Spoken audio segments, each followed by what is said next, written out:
aussi, tu changes ton évaluation de rendement pour une rencontre d'évolution du rendement. Ah, j'aime ça.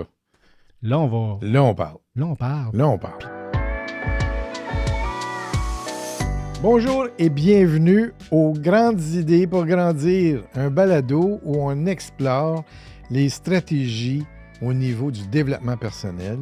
Mon nom est Herménégildo Conte. Ça fait plaisir de vous retrouver pour un autre épisode et je suis en compagnie de Bruno Bégin, conférencier professionnel. Bonjour Bruno. Bonjour Gildo. Hey Bruno, on se connaît.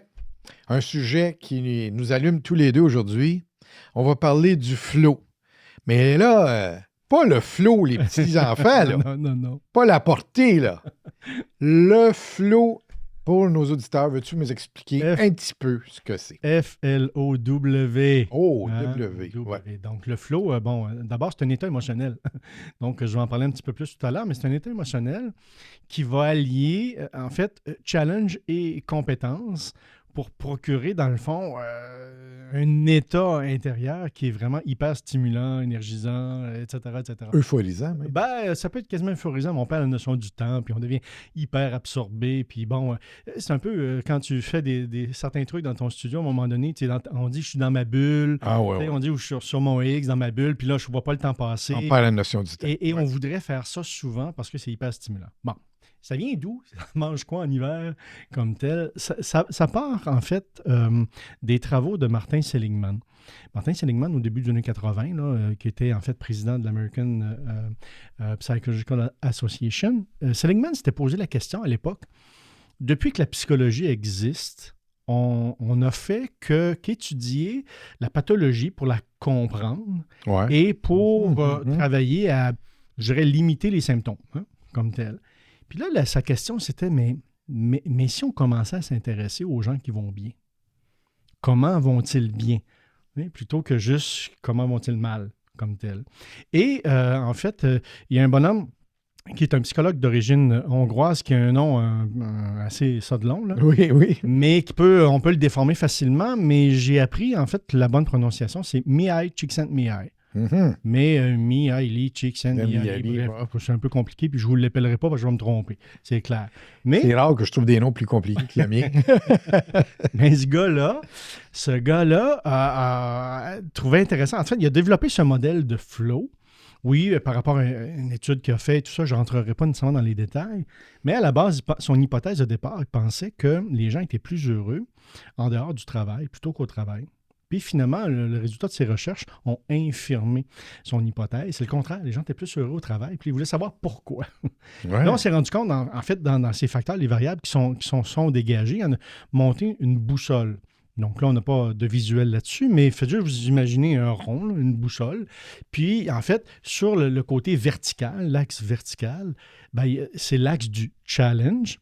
Puis à l'horizontale, la compétence. Compétence pas réelle, mais la compétence perçue. OK? Challenge, ça comporte 4 dimensions. C'est le plaisir que j'ai à faire une activité. Là, on est dans l'ici maintenant. On n'est pas dans la motivation, qui est la projection de ce qui existe pas encore. Ouais. Donc, est-ce que j'ai du plaisir à faire ce que je suis en train de faire? Est-ce que j'ai des défis stimulants par rapport à ce que je suis en train de faire? Est-ce que j'ai pas vraiment envie de faire autre chose que ce que je suis en train de faire? Puis est-ce que je suis motivé? Et ça, c'est le challenge. La compétence, est-ce que je doute de bien faire les choses? Est-ce que je me sens compétent? Ce sont ce genre de dimensions-là. Puis l'état de flow, c'est quand les deux se rejoignent. C'est magique parce que c'est très, très, très énergisant.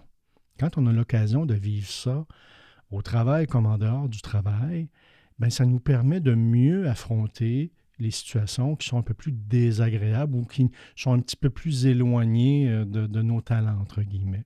Alors, où est-ce que ça se rejoint? Est-ce que ça se rejoint au moment où on se sent suffisamment compétent et suffisamment stimulé, donc aimer ce qu'on fait, ou il faut être un petit peu en dehors de notre zone de confort pour arriver à être dans le flow? Non, mais être dans le flow, c'est dans l'instant présent. OK. L'activité que je suis en train de faire en ce moment, est-ce que j'ai du plaisir? Mais Est-ce que, pour moi, c'est un défi stimulant? Hey, mais quelque part, j'ai des petits papillons, c'est wow! OK, est-ce que j'ai envie de faire autre chose que ce que je fais en ce moment? Pas en tout, je voudrais qu'on continue à en faire. Vois-tu, c'est là. C'est en fait basé sur, au niveau de l'approche comportementale, sur le principe de stimulus, émotion, réponse. C'est intéressant, ça, parce que stimulus, émotion, réponse, oui, OK, c'est les fameuses cages de Skinner, là, on apprenait un rat à peser sur reconnaître une couleur pour avoir de la nourriture. Mais quand on va une étape de plus, on dit, OK, alors si maintenant, je prenais la même équation, puis je faisais activité, donc action dans l'IC maintenant, qui me fait vivre des émotions stimulantes, donc agréables, bien, ça va m'amener à développer une compétence. Comme ça qu'une compétence, on répète quelque chose qu'on aime faire. Puis qu'on fait. Ouais. Puis si je prends un autre élément de plus, je prends, OK, mais si on fait souvent nos compétences, ben, on va ressentir des émotions agréables. Et c'est là qu'on va développer ce qu'on appelle la performance. Une espèce de cercle vertueux. Et ça, c'est intéressant. Parce que, tu sais, si à quelque part, en entreprise, on pose la question, qu'est-ce que tu aimes le plus faire dans ton travail? Qu'est-ce que tu aimes le moins faire? Quelles sont les activités qui te procurent le plus de plaisir? Le moins. Quels sont les défis stimulants que tu as relevés dans les 6 derniers mois? Quels sont les défis stimulants que tu as envie... Tu vois-tu un peu? Comment ça devient une discussion enrichissante? Puis là, on est capable, tu sais, on dit des fois d'être aligné, d'être sur son X, tu sais. Alors, c'est sûr que moi, si je te pose ces questions-là par rapport à ton studio ici, ben, qu'est-ce que tu aimes le plus faire? Tu sais, qu'est-ce qui te procure le plus de... Tu vas me nommer tout de suite des affaires, là. Ben oui, c'est clair.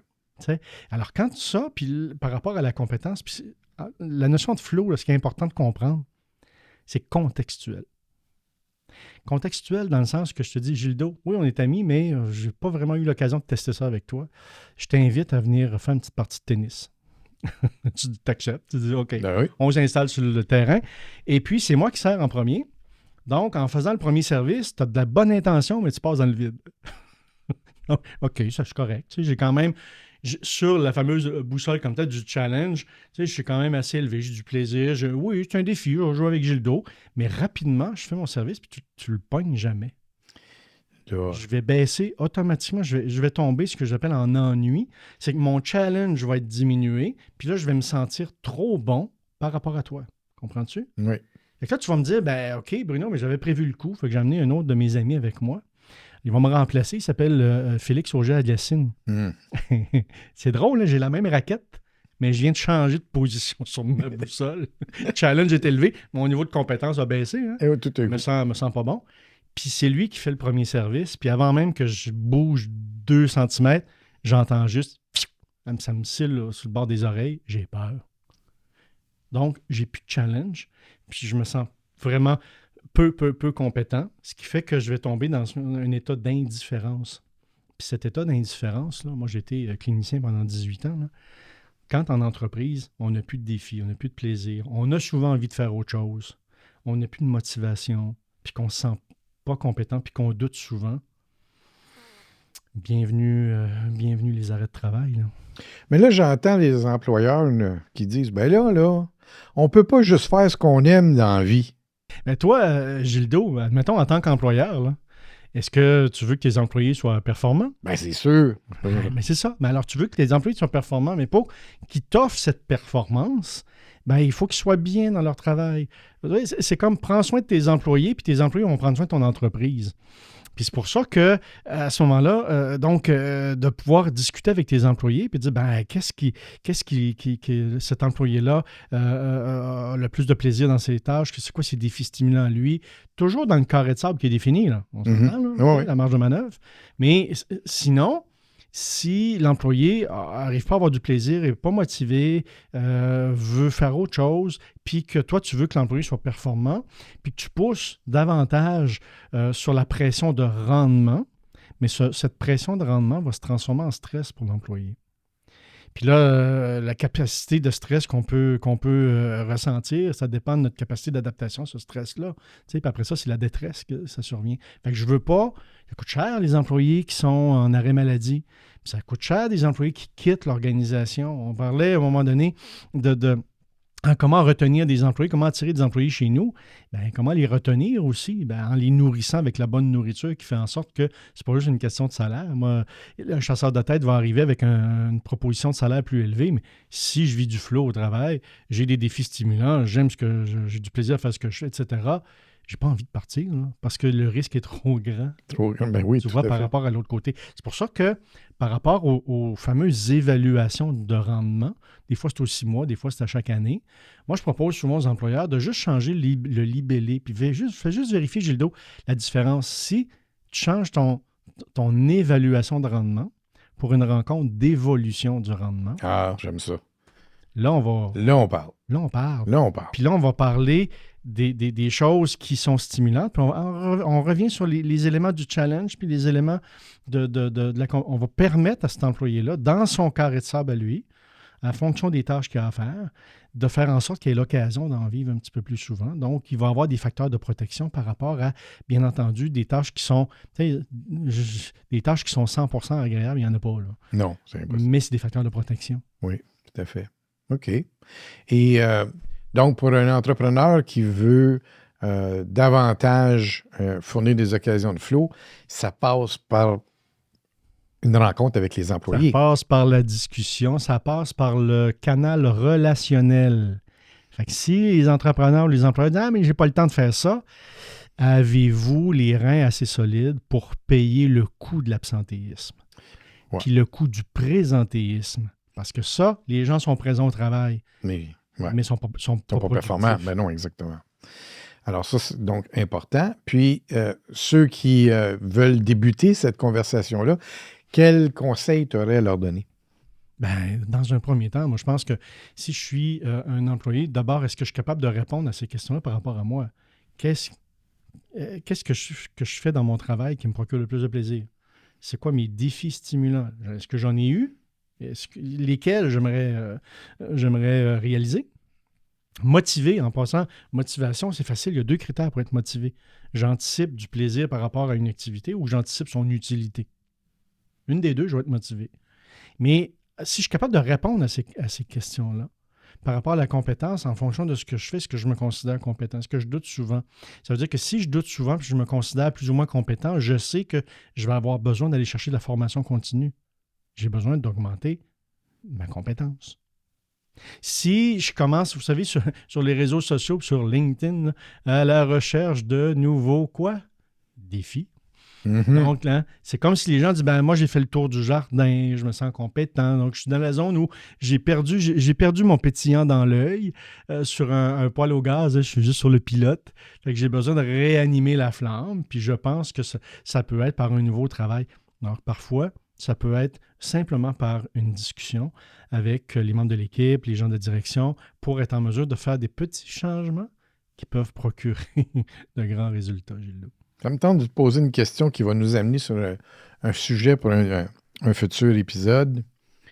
Est-ce qu'il y a des postes dans lesquels on ne peut pas vivre de flow? Ben, si tu acceptes un poste et tu ne vis pas de flow, ça veut dire que tu as accepté quelque chose qui est éloigné de tes talents. Ce qui nous amène à parler peut-être du recrutement dans un peut-être épisode qu'on aura l'occasion. Recrutement, comment attirer, mais comment garder aussi. Parce que des fois, on attire avec un plat de bonbons, mais on oublie de nourrir. Une fois embauché, on oublie de nourrir sur les mêmes éléments qui ont contribué à attirer les gens. Fait que les gens se blasent ou les gens décident d'aller ailleurs ou sont en réaction ou finalement n'offrent pas la performance qui est souhaitée. Là. Merci, Bruno. C'est un plaisir, Gildo. Alors, merci encore de votre écoute fidèle. Rappelez-vous de vous inscrire sur vidéo.ca si vous êtes intéressé à être au fait des prochaines diffusions du balado des grandes idées pour grandir. Et puis, si vous êtes intéressé davantage par nos services de production, conférences ou de formation, allez sur cinequinox.com. Ça fera plaisir de prendre contact avec vous. Il me reste à te remercier, Bruno, de ta participation aujourd'hui. C'est un sujet fascinant. J'ai très, très hâte de faire un prochain épisode avec toi. Et puis, merci beaucoup. Alors, à la prochaine, tout le monde.